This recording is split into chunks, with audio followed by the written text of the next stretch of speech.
히브리서 9장 11절부터 15절 말씀, 더 크고 온전한 장막. 히브리서 9장 11절부터 15절, 더 크고 온전한 장막. 11절부터 합독합니다. 그리스도께서는 장래 좋은 일의 대제사장으로 오사 손으로 짓지 아니한 것 곧 이 창조에 속하지 아니한 더 크고 온전한 장막으로 말미암아 염소와 송아지의 피로 하지 아니하고 오직 자기의 피로 영원한 속죄를 이루사 단번에 성소에 들어가셨느니라. 염소와 황소의 피와 및 암송아지의 죄를 부정한 자에게 뿌려 그 육체를 정결하게 하여 거룩하게 하거늘 하물며 영원하신 성령으로 말미암아 흠없는 자기를 하나님께 드린 그리스도의 피가 어찌 너희 양심을 죽은 행실에서 깨끗하게 하고 살아계신 하나님을 섬기게 하지 못하겠느냐. 이로 말미암아 그는 새 언약의 중보자시니 이는 첫 언약 때의 범한 죄에서 속량하려고 주구사 부르심을 입은 자로 하여금 영원한 기업의 약속을 얻게 하려 하심이라. 아멘. 우리가 지난주에 우리가 그리스도의 편지다. 이 그리스도의 편지는 하나님의 영으로 쓰여지는 것이다. 결국 그 편지가 말하는 내용은 뭐냐? 살아계신 하나님을 섬기는 우리는 하나님의 집이 되었다라고 이렇게 은혜를 나눴거든요. 그래서 오늘 그 집에 대해서 좀 더 자세하게 히브리서 말씀을 통해서 보도록 하겠습니다. 우리가 살아계신 하나님의 성전으로 집된 그것이 이 성경은 뭐라고 말했냐면요. 11절에 그리스도께서는 장래 좋은 일의 대제사장으로 오사 손으로 짓지 아니한 것 곧 이 창조에 속하지 아니한 더 크고 온전한 장막으로 말미암아. 그래서 우리가 하나님의 집된 이것은 이 창조 세계에서 볼 수 있는 그런 일이 아니다. 창조에 속하지 않은 그런 걸로 대제사장으로 오셨다. 근데 이것은 뭐냐면 더 크고 온전한 장막이다. 그래서 제가 더 크고 온전한 장막이다. 이런 제목으로 은혜를 나누려고 붙였는데요. 히브리서 10장 1절 들으세요. 율법은 장차 올 좋은 일의 그림자일 뿐이요 참 형상이 아니므로 해마다 늘 드리는 같은 제사로는 나아오는 자를 언제든지 온전하게 할 수 없느니라. 그러니까 구약의 어떤 율법으로 하나님께 나가는 길들을 하나님이 만들어 놓으셨지만 그것을 통해서 양심상 온전하게 할 수는 없었어요. 구약의 제사법들은 육체 성결을 위해서 짐승의 피를 사용하긴 했지만 그 양심까지도 온전하게 할 수는 없었고, 그래서 구약의 죄는 마음으로 진 죄보다는 육체로 진 죄를 죄라고 이렇게 말씀하셨거든요. 근데 신약 시대에 와서 예수님은 마음에 품은 죄가 더 크다라고 또 말씀하셨어요. 그래서 뭐 마음에 음욕을 품은 자마다 간음하는 것이고 뭐 누구 흘기는 눈으로 본 것도 살인하는 것이고, 어찌 보면 이 법조항이 더 신약 시대에 더 강화됐다는 걸 알 수 있어요. 그래서 신약의 이 신약 새로운 약속은 우리 영과 마음에 하나님의 말씀을 새로 기록해서 우리를 새 언약의 일꾼으로 삼으신 거기 때문에 마음과 생각까지도 하나님의 말씀으로 새롭게 가동되기 되어서요. 온전한 것이다. 이것은 양심상 온전하게 하는 그런 것이 바로 신약이라는 것을 우리가 알 수가 있어요. 그래서 더 크고 그 온전한 그 양심이 육체까지도 온전해야지만 계속 보존이 되기 때문에 육체까지도 하나님의 집이 된 이것을 더 크고 온전한 장막이다라고 이렇게 설명을 했거든요. 그러니까 육체까지도 내가 새롭게 된다라는 것을 믿고, 우리 아까 권사님이 나눔을 해주셨지만 정말 육체까지도 죽을 몸도 살린다. 하나님 안에서 새로 가동되는 것으로 다시 와서 성령이 살리시는 그것을 통해서 우리가 보라 이전 것은 지나갔다 새 것이 되었다. 내가 새 것이 된 것을 볼 때까지 보는 자리에 우리가 있어야 된다는 거죠. 내가 어떻게 새롭게 창조됐고 내가 어떻게 새로운 피조물이 돼서 이제 이 몸이 어떤 기능으로 새롭게 내가 재창조돼서 가동돼야 되는지를 우리가 성령 안에서 계속 배우는 거죠. 그래서 그리스도 안에서 우리는 그리스도의 집으로 지어져 간다라고 얘기하고, 그리스도는 이 집을 짓는 모퉁이 돌이 되셨다라고도 이렇게 설명을 하셨어요. 그래서 이 더 크고 온전한 장막으로 그리스도께서 우리를 새롭게 만들어 주시려고 대제사장으로 오셨어요. 이 마가복음 14장 58절에는 우리가 그의 말을 들으니 손으로 지은 이 성전을 내가 헐고 손으로 짓지 아니한 다른 성전을 사흘 동안 지으리라 하더라 하되. 그래서 이 사흘 동안 이 참성전, 육체 안에 예수님이 같이 오셔서 같이 거하시는 거죠. 이젠 하나님 앞에 찾아 나가고 뭐 그러는 게 아니라 하나님이 아예 우리 보좌를 아예 우리 마음속에 우리 양심 안에 하나님의 보좌를 새로 만드셔서 우리 육체까지도 하나님의 집되게 해서 하나님이 아예 우리와 함께 사는 것, 그것이 신약이에요. 그래서 내가 내 속에서 하나님을 만날 수 없고 내가 내 속에서 하나님의 다스림 안에 있는 것을 내가 알지 못한다면 이것은 은혜를 헛되이 받은 것이고 구원 안에 나의 우리를 도우시는 하나님의 은혜가 뭔지 모르는 은혜를 망령되이 받은 그런 잘못된 것이죠. 그래서 예수님이 내 안에 와서 하나님의 참 성전을 짓기 위해서 먼저 내 안에 아버지의 보좌가 있어야 되기 때문에 우리를 먼저 아버지께로 인도하는 거예요. 아버지의 보좌를 마련하기 위해서. 그 다음에 이 보좌가 마련됐다면 그 다음에는 아버지의 통치가 있는 거죠. 보좌라는 것은 왕권을 얘기하고 권세를 얘기하고 보좌에서 모든 능력들이 내려와요. 그래서 이제 보좌야 예수님이 하나님을 아버지를 모습을 보여주면서 우리가 보좌에 내 마음에 하나님의 보좌가 있다면 이제 나를 다스리는 것이 사탄이 아니고 율법이 아니고 정죄가 아니고 미움이 아니고 뭐가 나를 다스리느냐. 하나님 말씀이 나를 다스리고 하나님의 사랑이 나를 다스리고 하나님의 빛의 세계에 내가 들어가 있는 것이고 사망과 음부가 나하고 아무 상관이 없는 그런 나라가 나한테 완전히 임하게 되는 거예요. 보좌가 있어야 그게 임하는 거예요. 그래서 그 보좌로 우리가 가까이 가려니까 예수님을 통해서 아버지의 보좌로 가는데 그것이 하늘에 보이는 그런 어떤 하늘의 처소가 아니라 내 마음 안에서 그런 보좌로 여러분이 나가셔야 되는 거죠. 그래서 나를 다스리는 분은 예수님 한 분밖에 없어요. 예수님이 왕으로 나를 다스릴 거예요. 그러니까 내가 예수님의 말에 왔다 갔다 이렇게 해야 되는 사람인 거지 내가 세상 사람의 말에 왔다 갔다 할 이럴 사람이 아니라는 거예요. 내가 벌써 세상 사람 말에 왔다 갔다 한다는 것은 누가 나를 다스리는 거예요? 세상이 나를 다스리는 거잖아요. 그렇죠? 그러니까 세상은 나하고 아무 상관이 없고 나도 세상에 대해서 죽었지만 세상도 나에 대해서 죽었다라고 바울이 말한 것처럼 그 부분에 대해서는 신경을 쓰지 말라는 거예요. 그냥 끊으라는 거예요. 아버지가 나를 예수님을 통해서 다스려 주기를 기도하고 그것이 바로 신약 세법이에요. 아버지가 말씀이신 예수님을 통해서 나를 다스리기 때문에 말씀이 내 생각과 마음에 자꾸 기록돼서 그 말씀 안에서 내가 가동되는 거. 그것이 더 크고 온전한 장막으로 예수님이 오신 목적이거든요. 히브리서 9장 24절 우리 같이 찾아서 읽도록 하겠습니다. 히브리서 9장 24절 그리스도께서는 참것의 그림자인 손으로 만든 성소에 들어가지 아니하시고 바로 그 하늘에 들어가사 이제 우리를 위하여 하나님 앞에 나타나시고 여기 보면 참것의 그림자인 손으로 만든 성소에 들어가지 않았다. 구약은 그림자다라고 얘기하죠. 참것이 바로 이 더 크고 온전한 장막. 이 장막을 어디다 만드셨냐면 하늘에다 만들었어요. 하늘. 바로 그 하늘에 들어가서 하늘에 만드셨어요. 그 참것이. 그래서 내 마음이 하늘 나라가 임해야지만 내가 하나님의 집이 될 수가 있죠. 히브리서 8장 1절 2절 같이 보도록 하겠습니다. 같이 합독합니다. 지금 우리가 하는 말의 요점은 이러한 대제사장이 우리에게 있다는 것이라. 그는 하늘에서 지극히 크신 이의 보좌의 우편에 앉으셨으니 성소와 참 장막에서 섬기는 이시라. 이 장막은 주께서 세우신 것이요 사람이 세운 것이 아니니라. 더 크고 이 온전한 장막은 누가 세웠다고요? 누가요? 예수님이 세우셨어요. 대제사장이 되신 예수님이 세우셨는데 어디다 세우셨냐면 하늘에 지극히 크신 이의 보좌 우편에 그 장막을 세우셨어요. 그래서 이 계시록에도 장막을 베풀리니 뭐 이런 성경 구절 생각나시죠? 그래서 장막이라는 것은 어떤 집에 들어가서 사는 것을 말하잖아요. 그렇죠? 구약에서는 뭐 이렇게 이동식 가옥, 텐트라고 말해가지고 장막이라고 이렇게 표현한 거지. 사실 거긴 사람이 거하는 처소를 장막이라고 말하고 있어요. 이 예수님은 대제사장으로 성소와 참 장막을 섬기는 이시라. 전 이 구절에도 은혜를 많이 받았고 어저께 막 준비하면서 주님의 겸손은 참 여기서 참 장막의 주인이시라 뭐 이래도 상관없으시는데 여기서도 섬기신다고 이게 뭔 말인가 막 이러면서 이게 무슨 하나님의 은혜인가. 여기서도 섬기고 계신다고. 그래서 대제사장의 중보자가 되셔서 우리가 참된 성전이 되고 하나님이 거하는 장막이 되게 하시려고 거기서조차 예수님은 어린 양의 모습으로 우리를 섬기고 계신다는 거예요. 그 하나님의 그 사랑, 그 겸손, 그것을 우리가 이제 배워야 되는 거죠.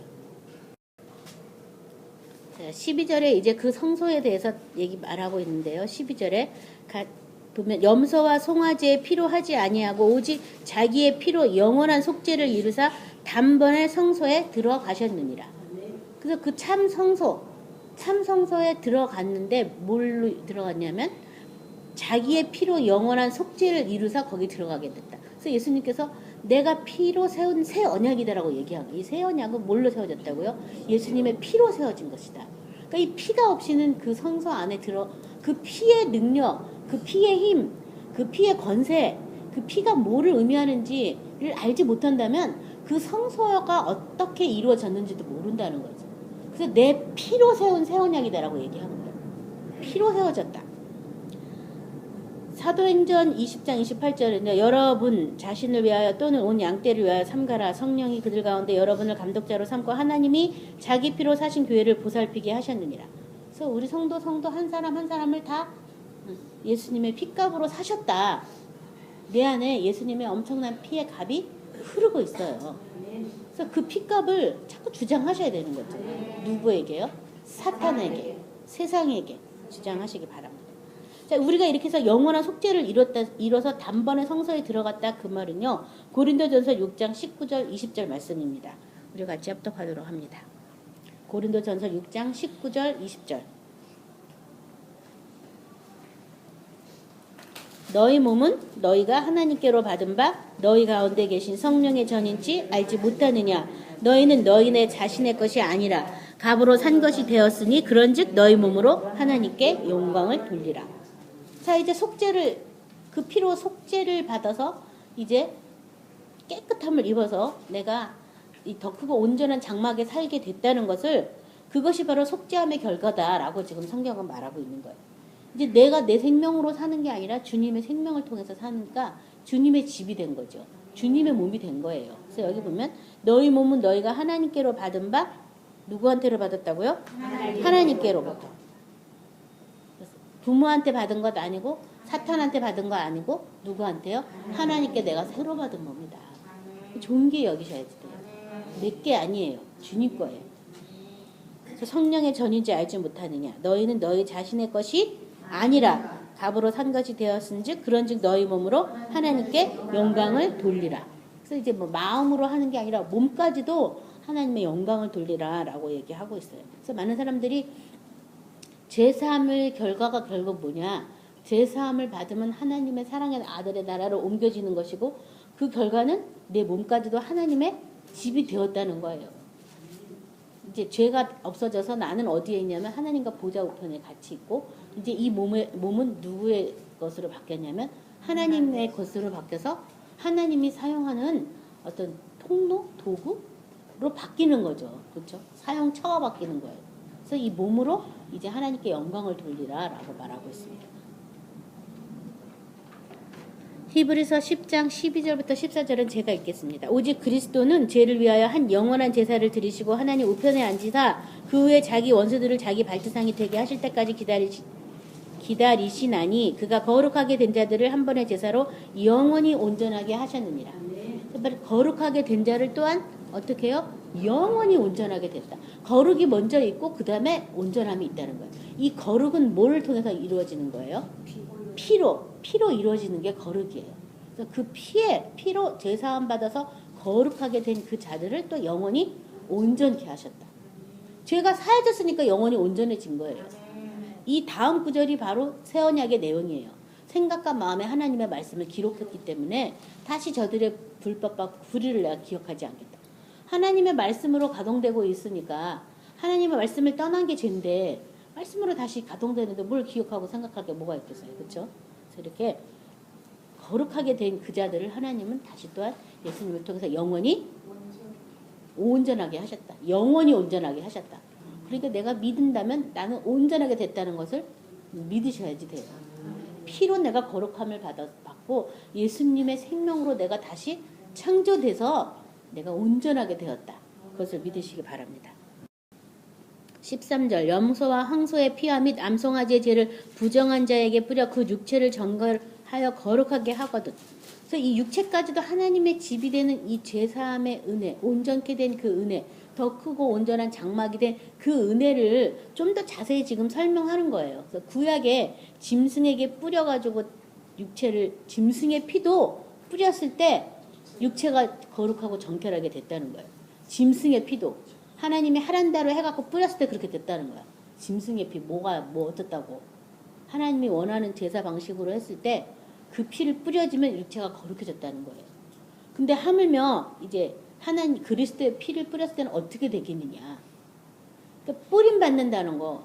우리가 서 있는 곳이 아벨의 피보다 더 낫게 말하는 뿌린 피에서 서 있다는 거. 이게 참 중요한 거예요.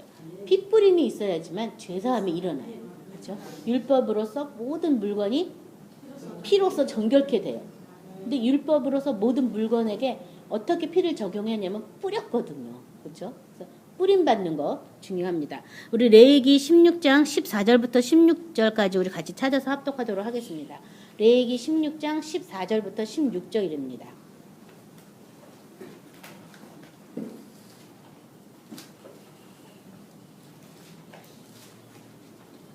같이 합독합니다. 그는 또 숫송아지의 피를 가져다가 손가락으로 속죄소 동쪽에 뿌리고 또 손가락으로 그 피를 속죄소 앞에 7번 뿌릴 것이며 또 백성을 위한 속죄제 염소를 잡아 그 피를 가지고 휘장 안에 들어가서 그 숫송아지의 피로 행함같이 그 피로 행하여 속죄소 위와 속죄소 앞에 뿌릴지니 곧 이스라엘 자손의 부정과 그들이 범한 모든 죄로 말미암아 지성소를 위하여 속죄하고 또 그들의 부정한 중에 있는 회막을 위하여 그같이 할 것이요. 자, 여기 지금 보면요. 이 부정한 자에게 뿌려서 그 육체를 정결케 했는데 이 누구를 위해서 속죄한다고 되어 있냐면요. 부정한 자를 위해서 속죄한다고 되어 있지 않고 지성소를 위하여 속죄하고 회막을 위해서 그렇게 하라. 좀 부정한 자에게 뿌려서 속죄하라고 이렇게 우리가 읽었는데 이 본문 내용의 레위기에서는 지성소를 위하여 속죄하고 또 부정한 중에 있는 회막을 위해서 그렇게 해라. 그러니까 구약을 통해서도 이미 우리가 하나님의 장막이 되는 것을 성경은 말하고 있는 거예요. 회막을 위해서 속죄피를 뿌리고 또 지성소를 위해서 속죄피를 뿌리라는 거예요. 그러니까 내가 하나님의 집이 될 건데 내 안에 지성소가 되고 내가 장막이 되기 위해서 뭐 하라는 거예요? 속죄의 피를 뿌리라는 거예요. 그림자예요. 그렇죠? 그래서 지금 죄진 그 사람을 위해서 뿌려라 이렇게 써있지 않아요. 그 회막을 위해서 뿌려라. 그 지성소를 위해서 뿌려라. 그러니까 저와 여러분도 하나님의 집이 되기 위해서 뭐가 뿌려져야 돼요? 피가 뿌려져야 되는 거죠. 신약시대니까 누구의 피? 그리스도의 피가 뿌려져야 돼요. 어디에요? 지성소와 회막 안에. 지성소라는 것은 하나님의 법궤가 있고 하나님이 계신 그것이 지성소죠. 회막이라는 것은 말씀이 있고 뭐 등대가 있고 진설밭 떡상이 있고 막 다 그 말이지만 하여튼 그게 성령의 어떤 등대가 있고 그게 회막이잖아요. 거기에 뿌리라는 거예요. 뿌려야지 그런 기능이 살아나는 거예요. 아까 권사님이 말씀하신 거예요. 죽을 몸을 살리는 거. 죽을 몸이 내가 하나님의 집 되기 위해서 그 뿌림이 필요한 거예요. 그래서 누구든지 이 두루마기를 빨지 않으면 예루살렘 성에 못 들어온다고 계시록에서도 말한 거예요. 두루마기를 빠는 정도가 이제 몸은 막 빨아야 되겠지만 이 성소와 회막에서는 뿌림을 받아야 되는 그래서 피 뿌림을 받는 저와 여러분이 되셔야 되겠습니다. 민수기 19장 17, 18절 같이 찾아서 합독합니다. 민수기 19장 17절 18절입니다.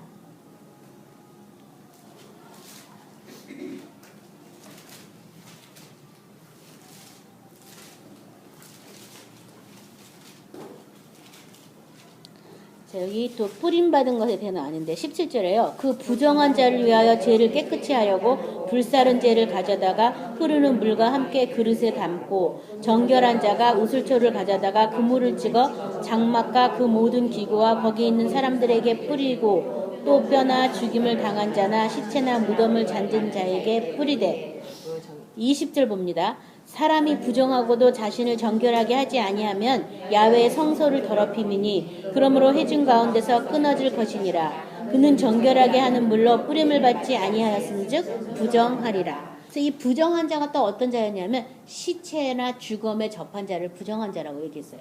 아까 그 지성소와 회막을 위해서 뿌림을 받고 그 다음에 어떤 부정한 사망에 접한 그것 때문에도 뭘 해야 돼요?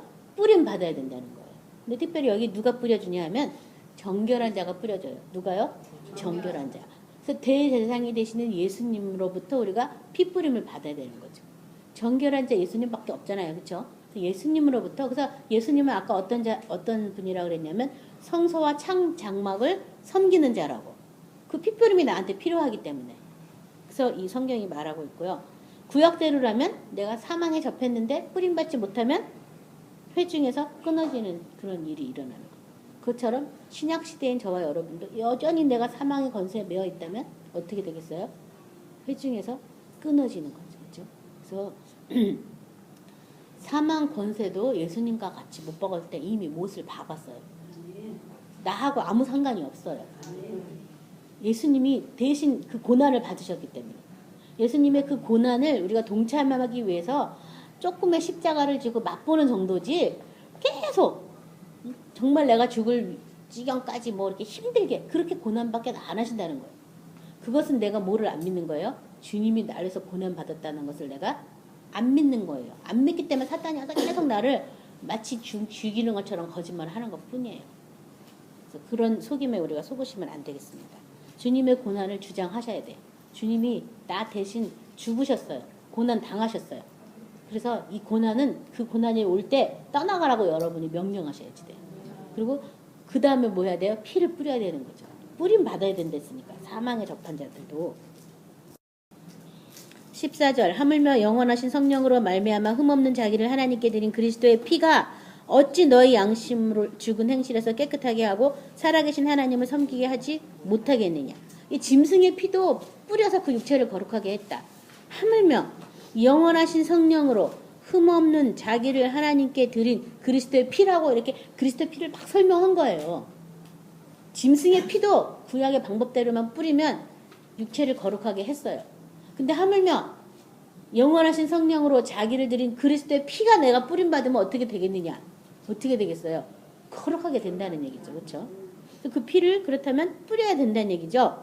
그래서 그 피가 뿌려졌을 때 양심으로 죽은 행실에서 깨끗하게 하고 살아계신 하나님을 섬기게 한다. 그러니까 피가 뿌려진 것만큼 거룩이 일어나서 살아계신 하나님이 나와 함께 계신 것을 내가 계속 알게 되는 거예요. 이 죽을 몸이 자꾸 살아나는 거예요. 뭐에 따라서요? 피 뿌림에 따라 살아나는 거예요. 피 뿌림에 따라서요. 그래서 왜 이렇게 이 싸움을 자꾸 해야 돼?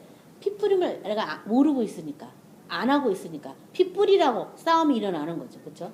어떤 피 뿌림이었냐 이것은.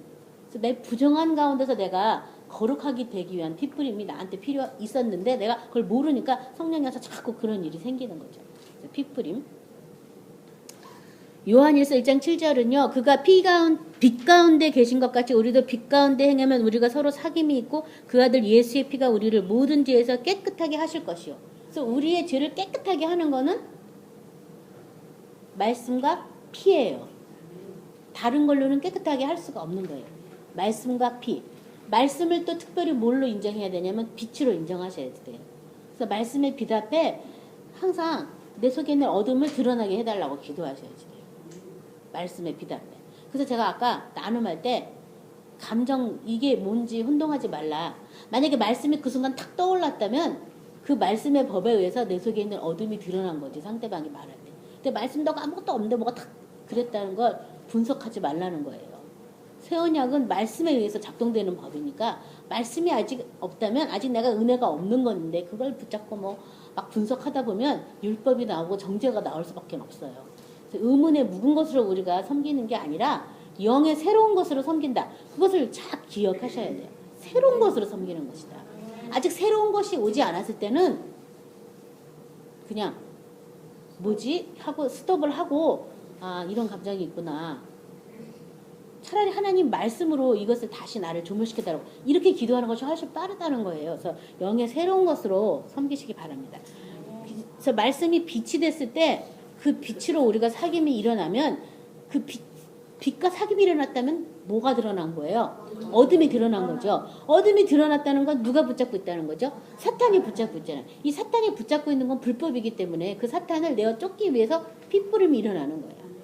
그래서 빛 가운데 가면 갈수록 뭐가 자꾸 드러나요? 어둠이 점점 더 많이 드러나는 거예요. 어둠이 드러나면 사탄의 괴계도 알게 되는 것이고 예수님의 핏부림이 어떤 능력이 있었는지도 우리가 알게 되는 거죠. 그러니까 영적 전투 안 하고 쉽게 믿을 생각 아예 하지 마세요. 할 수밖에 없어요.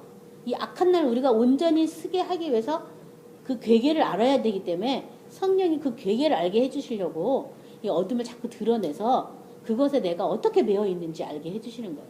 사실 회개라는 것은 어둠에서 매여 있는 것에서 내가 벗어나는 게 회개예요. 내가 빛 가운데 있지 않는 게 정죄고 심판이니까 내가 어둠에 매여 있는 것을 빛으로 돌이키는 그것이 바로 회개인데 그 회개에서는 반드시 뭐가 나올 때까지 해야 되냐면 피가 나올 때까지 해야 된다. 피로 깨끗이 씻어진 것까지 회개해야 돼요. 그래서 내 집게 회개한 양심은 생명수 가운데 젖었다. 이런 우리 찬송가 구절 생각나잖아요. 내가 회개했다면 어디까지? 생명수가 내 마음에 젖어질 때까지 하는 게 회개지. 미워했습니다. 용서해 주십시오. 그 다음에 또 미워했습니다. 또 용서해 주십시오. 이거는 회개가 아니라는 거예요. 이거는 돌이킴이 아니라는 거니까 반성 정도 이렇게 반성. 그 다음에 어떻게 하냐면 약하니까 인간이니까 할 수 없지 뭐 이러면서 그래도 뭐 회개했으니까 그리고 자기 스스로 안심하는데 그건 회개가 아니라 그냥 반성한 정도밖에 안 되는 거야. 또 질 거니까 그렇잖아요. 근데 우리가 신약은 온전한 것이다. 온전한 것. 하나님의 구원이 그렇게 시시껄렁한 게 아니에요. 온전한 구원이에요. 새로운 생명으로 창조해져서 새로운 육체 안에 새로운 피조물 안에 거하게 해주신 이 능력이라고요. 그런데 그걸 많이 이렇게 약화시켜가지고 우리가 속고 있죠. 자, 그래서 이 피로 내가 죄 씻음 받아야 된다. 피로. 뭘로 시천 받아요? 피로. 그 아들 예수의 피가 우리를 모든 죄에서 깨끗하게 해요. 그래서 두루마기를 피로 씻는 자가 예루살렘 성으로 들어간다고. 씻는 것까지 기도를 하셔야 돼요. 씻는 것까지. 그러니까 내 생명만 본다면 씻는 기도를 안 해요. 근데 내 안에 와 계신 예수님의 생명을 본다면 씻을 수밖에 없어요. 내 생명이 너무 더럽고 추하기 때문에 씻어야 뭐 주님의 생명을 담고 말고 하지 담을 수가 없는 거예요. 그래서 씻는 기도가 절로절로 나오게 됩니다. 계시록 7장 14절은요. 내가 말하기를 내 주여 당신이 아시나이다 하니 그가 나에게 이르되 이는 큰 환난에서 나오는 자들인데 어린 양의 피에 그 옷을 씻어 희게 하였느니라.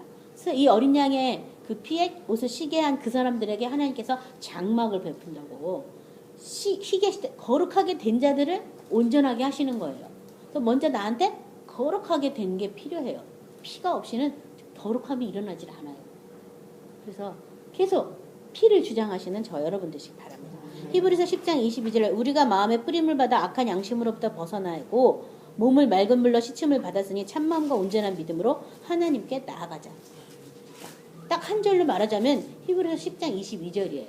그래서 먼저 마음이 악한 양심으로부터 벗어나고 그 마음이 벗어나면 그 다음엔 뭐가 또 되냐면 몸을 맑은 물로 씻는 것. 맑은 물.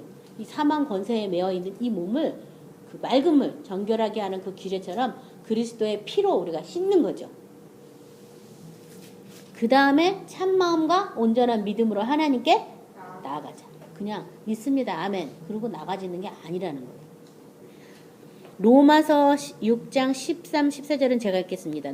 또한 너희 지체를 불의의 무기로 죄에게 내주지 말고 오직 너희 자신을 죽은 자 가운데서 다시 살아난 자 같이 하나님께 드리며 너희 지체를 의의 무기로 하나님께 드리라.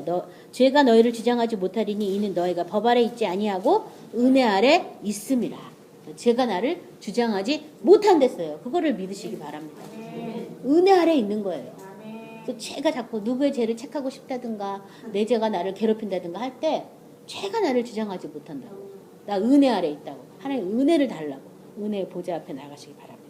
베드로전서 4장 1절 2절 그리스도께서 이미 육체의 고난을 받으셨으니 너희도 같은 마음으로 갑옷을 삼으라. 이는 육체의 고난을 받는 자는 죄를 그쳤음이니 그 후로는 다시 사람의 정욕을 따르지 않고 하나님의 뜻을 따라 육체의 남은 때를 살게 하려 함이라.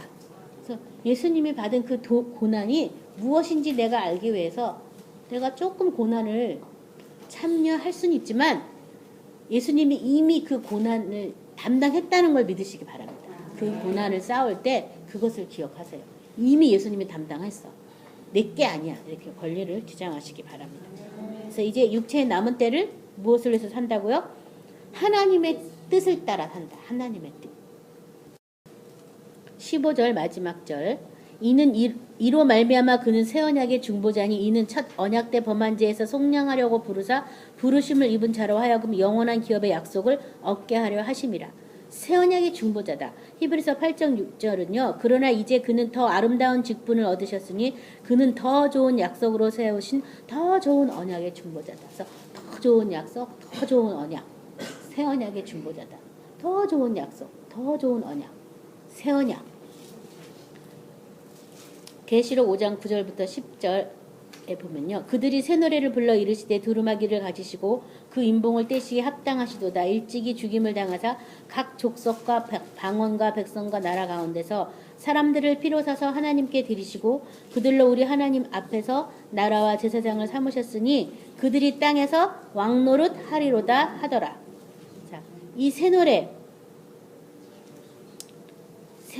피로 사서 하나님께 드리고 나라와 제사장으로 삼고 이 땅에서 왕노릇 하면서 부르는 그 노래, 새 노래죠. 그렇죠? 내가 새로운 피조물이 돼서 이제 내가 이 땅에서, 세상이 아니라 여기 뭐라고 되어 있어요? 그들이 땅에서, 그들이 세상에서가 아니라 그들이 땅에서 왕노릇 할 것이다. 그래서 먼저 우리 육체 안에서 내가 뭘 하냐면 왕노릇 하는 거예요. 내가 주장하는 대로 몸이 어떻게 돼요? 움직여지는 거죠. 그렇죠? 왕노릇 하는 거예요. 근데 뭘로? 나라와 제사장으로 왕노릇 하는 거죠. 하나님의 나라와 하나님의 제사장으로. 그렇게 왕노릇 하는 거예요. 그래서 제사장들은 뭐 하는 거예요? 남의 죄를 대신 속죄해줘서 하나님 앞에 나갈 수 있도록 도와주는 게 제사장이죠. 그렇죠? 대제사장이신 예수님처럼 우리도 다른 사람의 죄를 대신 속량하는 그 피를 사용해 주든지 피를 알려주든지 대신 중보로 회개해 주든지 그 사람의 죄에서 벗어날 수 있도록 도와주는 그게 제사장의 역할이에요. 그것을 땅에서 왕노릇 한다는 거예요. 죄가 이제 없어졌으니까 남의 죄에 대해서도 해줄 수 있는 거예요. 내가 만약에 죄에 있다면 사탄이 여전히 야, 네 죄분도 해결해 막 이러면서 우리한테 야, 너는 안 그러냐 막 이럴 거예요. 그렇죠? 그래서 성경에서 성령의 충만함을 받아라. 네 죄든지 사하면 사해 줄 것이요 그대로면 그대로 된다고. 결국은 성령의 충만함이 우리가 하나님의 집이 돼서 예수님의 생명으로 그들의 죄를 사하여 주고 용서해 준 그 피를 가르쳐 주고 또 사탄의 괴계를 물리쳐 주는 거죠. 이 제사함의 이 제사장의 역할은 그 죄로 책잡지 못하게 해주는 게 제사장의 역할이잖아요. 결국은 영적 전투까지 하는 게 제사장이에요. 그래서 땅에서 뭐 한다고요? 왕노릇 한다고 말하는 거예요. 또 하나님의 나라는 미임받은 사람이 그 나라를 또 만약에 우리 대사들도 우리나라 대사가 한국의 대사가 미국 가면 우리나라를 대표하는 것처럼 우리도 하나님의 나라를 대신하는 거죠. 그렇죠? 그래서 하나님의 통치권을 또 세상에게 뭐 하냐면 알리는 거예요. 그게 세상에서 왕노릇하는 거예요. 히브리서 3장 1절부터 4절까지 같이 합독함으로 말씀을 마무리하겠습니다. 같이 합독합니다. 히브리서 3장 1절부터 4절입니다. 그러므로 함께 하늘의 부르심을 받은 거룩한 형제들아 우리가 믿는 도리의 사도이시며 대제사장인 예수를 깊이 생각하라. 그는 자기를 세우신 이에게 신실하시기를 모세가 하나님의 온 집에서 한 것과 같이 하셨으니 그는 모세보다 더욱 영광을 받을 만한 것이 마치 집 지은 자가 그 집보다 더욱 존귀함 같으니라. 집마다 지은 이가 있으니 만물을 지으신 이는 하나님이시라. 그래서 여기 지금 이 부르심, 우리가 새 언약의 가운데 있는 부르심은 무슨 부르심이라고 말하냐면 하늘의 부르심이다. 제가 언제 한번 이 말씀을 은연하는 적 있어요. 하늘의 부르심이다. 어디의 부르심? 하늘의 부르심. 또 많은 사람들이 뭐 사명이 어쩌고 뭐 어쩌고 저쩌고 이런 얘기 많이 하는데요. 진짜 부르심은 어디의 부르심? 하늘의 부르심이다. 이 하늘의 부르심은 우리를 못되게 하는 거냐면 하나님의 나라, 하나님의 제사장이 돼서 이 땅에서도 왕노릇하게 하는 것이 하늘의 부르심이에요. 그래서 그런 부르심을 하기 위해서 어떻게 예수님도 제사장으로 활동했는지 깊이 생각해라. 깊이 생각하니까 2절에 그는 자기를 세우신 이에게 신실하시기를 모세가 하나님의 온 집에서 한 것과 같이 하셨다. 자기를 뭐 하시니? 세우시니. 자기를 뭘로 세웠어요? 대제사장으로 세우신 그 사람에게 신실하게 행하셨다. 그러니까 저와 여러분도 그의 나라와 그의 제사장으로 세우셨다면 우리도 누구한테 신실하셔야 돼요? 우리를 누가 세우셨어요? 예수님이 세우셨죠. 예수님이 대제사장이고 우리는 그냥 제사장이잖아요. 예수님이 우리를 제사장으로 세우셨기 때문에 우리도 예수님 앞에 어떻게 해야 돼요? 예수님이 하나님 앞에 신실했듯이 우리도 예수님 앞에 신실해야 된다라고 말하고 있습니다. 그래서 내가 지금 더 크고 온전한 장막으로 내가 새롭게 세워지고 있다는 걸 믿으시기 바랍니다. 또 이미 세워졌다라고도 믿으시기 바랍니다. 성령이 우리를 지금 하나님의 집이 되기 위한 공사를 하고 있는 중이에요. 이 세운다는 얘기는 무슨 뜻이냐면 그냥 그렇게 되었다라고 하는 게 아니라 세워지는 것은 조금씩 척척척척 세워지는 걸 세워진다고 얘기하잖아요. 이 건축물이 그냥 갑자기 뚝 갖다 세우면 세워지는 게 아니잖아요. 기초를 다 없애고 골조 공사를 하고 한 층 어떤 설계에 의해서 세워지는 것을 우리는 세운다라고 표현하는 것처럼 내가 하나님의 집이 되기 위해서 하나님께서 성령을 통해서 예수님 안에서 지워지는 거예요. 지금 어떤 사람은 계속 기초 공사만 하는 사람도 있을 수도 있어요. 맨날 땅만 터만 가라. 세워지는 못하고 그런 사람이 있는가 하면 다 이제 기초 공사가 끝나서 계속 말씀으로 기초를 쌓으면서 자꾸 세워지는 집도 있을 거예요. 어떤 사람은 다 세워지고 벌써 하나님의 집으로서의 구실을 하는 사람도 있을 거예요. 세우는 거예요, 집을. 지금 세우는 이에게 충성했다고, 신실했다고. 그래서 정말 하나님이 나도 지금 세우고 있구나. 그것을 믿으시고 이 더 크고 온전한 장막으로 우리를 온전케 한 그 구원을 주시려고 어찌 보면 내가 생각하면 그냥 이런 것 좀 쉽게 넘어가면 안 돼? 이러는 것도 정말 어찌 보면 하나님이 정금 같은 믿음이 나올 때까지 계속 카운트 하시는 거예요. 된 것 같은데 안 되고 된 것 같은데 안 되는 게 그게 감사한 거예요. 안 되기 때문에 더 온전한 것을 우리가 찾아가는 거예요. 된 것 같은데 안 되면서 조금씩 또 자라요. 그러니까 절대 포기하고 낭망하시지 말고 온전히 기쁘게 감사히 여기면서 내가 하나님의 집된 것을 이제 이 세상 땅끝에서도 내가 이렇게 땅에서 왕노릇하는 그때까지 내가 계속 경주를 하시기 바랍니다. 무슨 말씀을 생각하시면서 기도하겠습니다.